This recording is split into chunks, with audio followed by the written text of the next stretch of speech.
Good morning. This is Evelyn Hershey at the American Labor Museum. I'm the museum's education director, and I'm going to share with you short instructions for our Saturday labor art class project today. Today is October 3rd, and our classes are delivered via Zoom directly to you at your computer.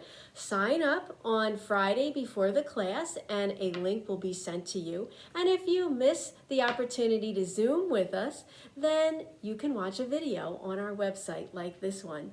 So this is our first class of the fall season, and what you will need for your project is a pencil, something to color with, pencils or a marker, colored pencils, crayons, and a piece of paper that you will fold in half. I have a larger sheet, and you can see I've taken it and folded it in half just like a book. So what you will have when you're completed, either held horizontally or vertically, is a piece of paper with your art project in those two areas of your paper. This is sort of a practice class to get our creative juices going for the fall term. So what you're going to be doing is matching your imagination with a tour of the period rooms of the American Labor Museum. So why are we taking a look at this historic house where our art project is a then and now picture? You're going to make a then and now picture on your paper. One side of the fold will be then, back in time, and the other side will be now. What things are like now in your home? Why? Well, things in houses have changed dramatically since our immigrant ancestors came to the United States. Unless we are Native American, all of us have family members who emigrated, who were born in other places and came to make a life in the United States. In this house, Pietro and Maria Botto and their daughters made their home. And here they are in a photograph from around 1910. And this picture was made 2 years after their home was built. Look at their clothing styles. You can tell by what they're wearing that this picture was taken in a different era, probably decades ago. And you might want to guess how long ago the photo was made. It was actually made, as we said, in 1910. 2 years before the house became part of history, actually 3 years, and 2 years after the home was built. This is 1910.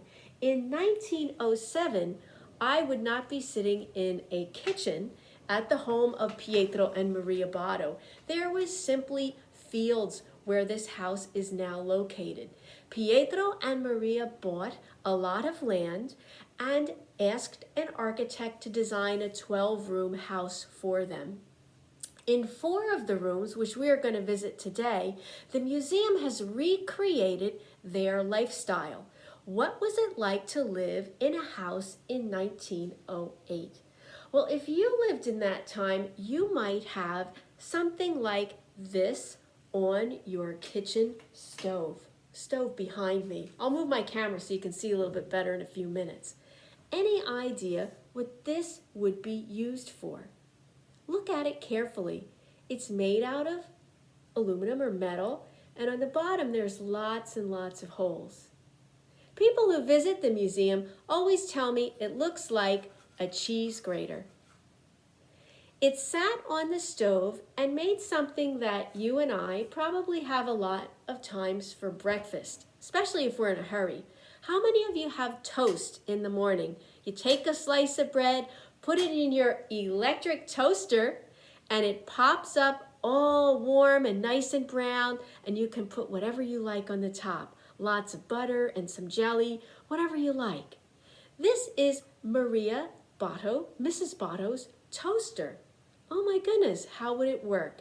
Well, Maria had quite a job making toast in 1908. The first thing she had to do was make sure she had dry wood or coal to put in her stove to make the stove hot. Secondly, she had the week before to have made some bread. She needed flour and yeast and time to have the bread rise and then bake it. And then once she had bread in her kitchen, she could cut a slice and put it on her toaster. The slice of bread would rest on the foot at the bottom, right here. And as she placed the toaster over the burner of her stove, the heat would go up through the holes here, come out here, and make her bread brown and smell good. Then to toast the other side, she had to turn it over in order to have two sides toasted. She had to be careful. If she walked away from her stove and the toaster was on top with bread, there could be burnt bread or even a fire on her stove. So it was a lot different than having an electric toaster. Why didn't she have an electric toaster? Maybe she didn't have a store to buy them. Maybe she couldn't afford one. Why do you think she didn't have an electric toaster?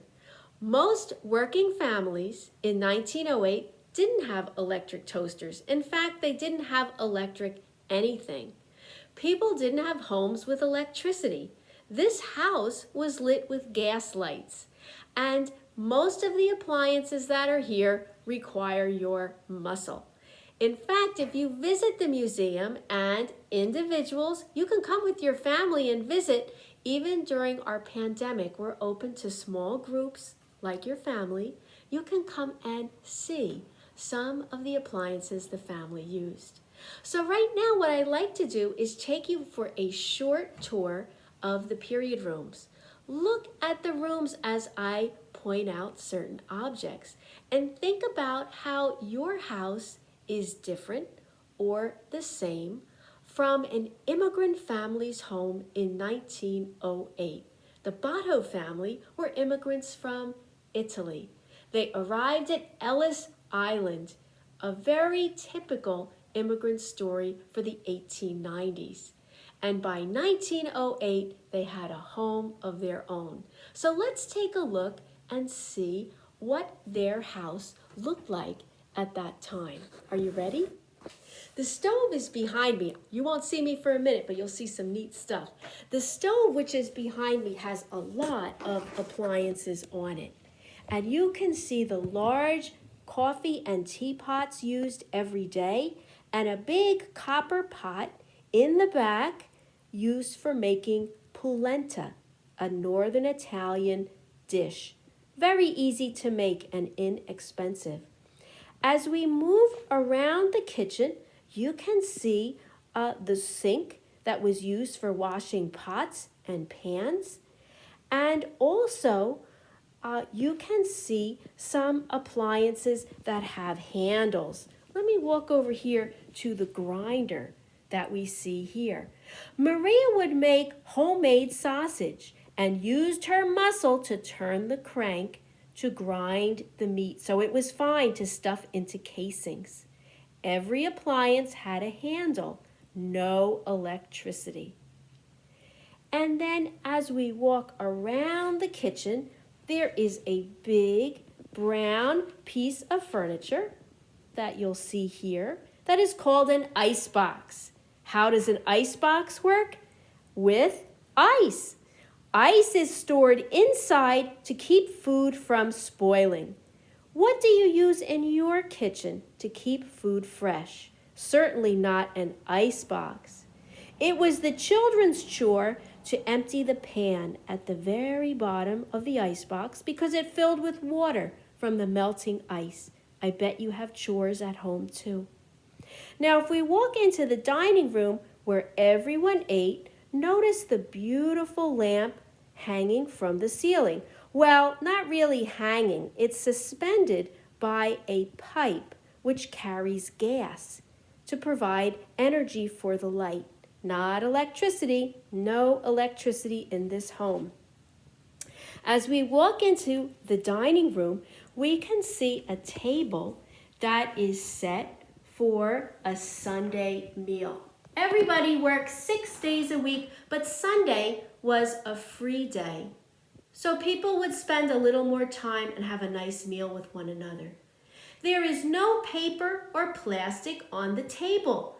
Maria washed everything, including the napkins that are on each place setting.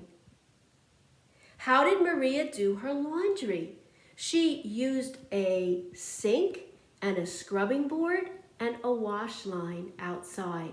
It was a lot of work, and it took time to wait for the clothing to dry. From her dining room, we can take a walk into the bedroom of Mom and Dad, Pietro and Maria. Their bedroom is very small, with room enough for a bed, but no closet. In their bedroom, they kept a wardrobe. And we could see it opened here with some clothing hanging in it, and a place to put your comb and brush. Working people like the Bottos didn't have a lot of clothing. They had work clothes and Sunday best, clothes they wore for special occasions on Sundays particularly, and that's all. So they made sure that they kept their clothes mended and neat and handed down clothes to younger sisters and brothers all the time. Their rooms, their bedrooms, were not used except for when they went to bed. They spent a lot of hours at their workplace. On top of the dresser are items everyone would use to dress well. Brushes and combs for their hair and to keep their hats clean, a big box for gloves, and a mirror on a stand with a shaving mug. Men didn't use electric razors. They used straight razors, lathered up and shaved every day. Pietro and Maria loved their new home. It was a big house, and they were very happy to be in America. Here they are, Maria and Pietro Botto. Beneath their picture is a traveling trunk where they kept blankets especially. It got cool in their bedroom. They didn't have a furnace in their cellar. Their house was warmed by the kitchen stove. And in their bedroom, it was important to have extra blankets for the cold nights. On the wall next to Maria and Pietro's picture is one of those old-style gas lamps. From the bedroom of the Botto house, we can pass to a room where the family spent their Sundays. The parlor was a place to relax after 6 days of work. There is a fireplace with a little gas heater for the cold days. And what do you see on either side of that heater? Musical instruments, a guitar, there is a violin and a mandolin and an accordion. That's how people entertained themselves. They had no TV, they had no computers, so they had to make their own music. What else might they do on a Sunday?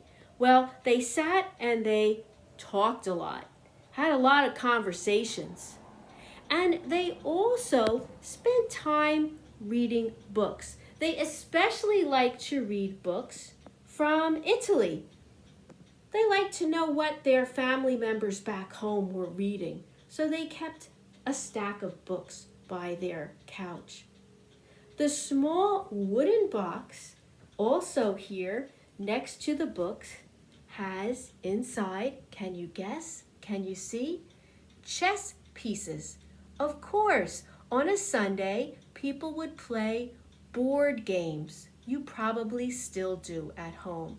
Some things change, some things stay the same. We still play games like that. Pietro and Maria had 3 daughters born in New Jersey and an oldest daughter who came to America with them. One of the daughters liked music so much that she bought a record player so they could hear other people's voices on records. This is it. How does it work? Not with electric. If we look on the side, we can see a handle. See the handle there? We have to crank the handle to wind up the spring to make the record play. Pietro and Maria Botto loved their new home. In 1908, when they moved in, they were very happy. And they enjoyed their house with all of the modern features that it had. A gas heater, gas lights. They even had an indoor sink with running water. This was really special to them. And their home is like your home, special to you. We're going to think about what our home is like and how it is different from the Botto house. Pietro and Maria Botto would love for you to come and visit their home. It's like time traveling to see what it was like to live 100 years ago. For our first Saturday art class, we're going to take the opportunity to think about our house and make a picture and compare their house to our house. Pick a room, your bedroom and their bedroom. Can you draw a then and now picture? On one side, what does your room look like compared to what the Botto family's bedroom looks like? That's our first art class project this time. So have fun. Get busy making your then and now picture. And on October 10th, we'll work on our next project. If you'd like to join live and Zoom with us, please email the museum at labormuseum@gmail.com and we will send you the link and you can join us at 11:30 on Saturday, October 10th, or look for the video on our website. Thanks so much. See you soon. Have fun making art.